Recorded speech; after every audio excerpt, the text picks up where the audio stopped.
Hello, का हो? का समाचार बा? का समाचार कही? अरे तू रोवत काहे बाड़ू? लइका भूख से तड़पत आवसन, घर में एको दाना नहीं है। रउरा कब ले आइम जी? छोटका 2 दिन से बीमार बेटा जी। अरे का भइल? छोटका के बात करावा था? हेलो हाँ बेटा। पापा कब आइएगा? पापा बहुत जोर से भूख लगी है पापा। अरे हम आ रहे हैं बेटा। कितने दिन से नहीं खाया है पापा। अरे बेटा, हेलो हेलो।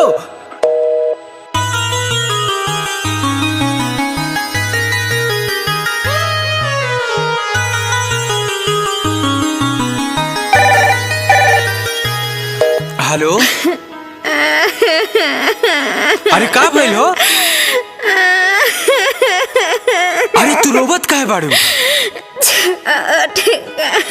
छोटका का भइल? छोटका के ना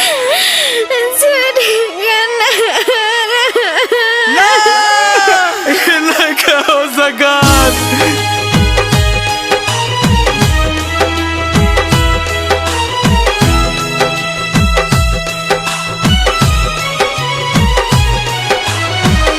अरे अरे रुको रुको, कहाँ जा रहे हो?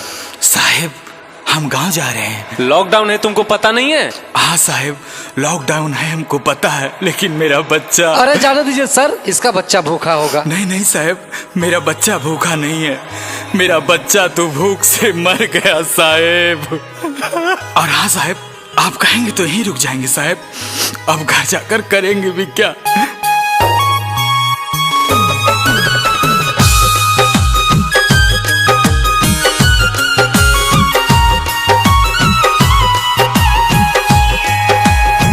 घरवा उजाड़ गईल हो, घरवा उजाड़ गईल, बेटा हमर मार गईल।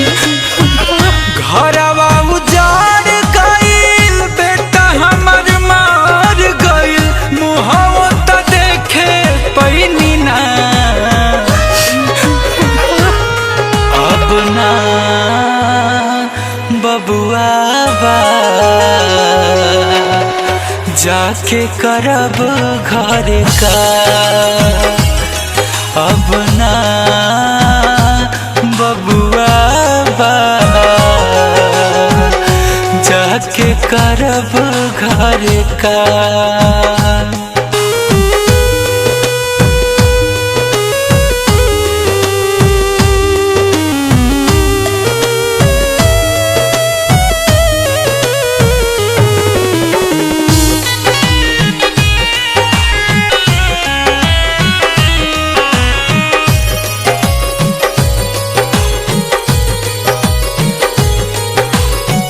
कहले रहे आजा पापा आज हो, नइखे घर में खाए के अनाज हो।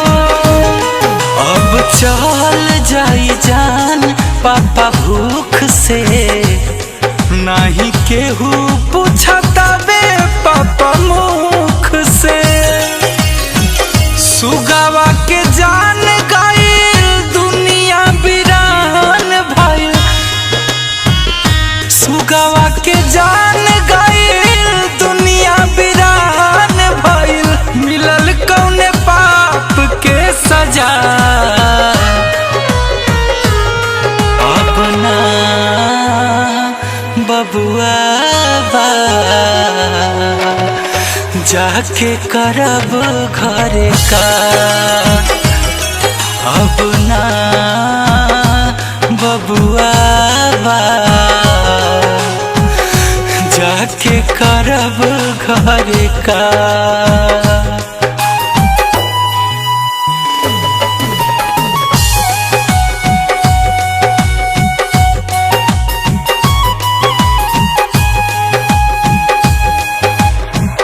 बानी हम के ताना लाचार हो,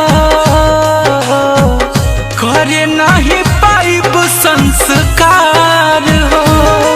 अब होई कैसन जीवन के, मजबूर आ जाए बचन गुंजन के। कहीं सहारा रहे कहीं सहारा रहे, बेटा दुलारा रहे, हम नहीं पैनी बचा अब ना।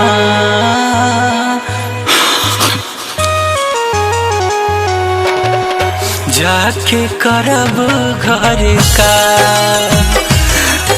अब ना बबुआ बा। जाके करब घर का, जाके करब घर का।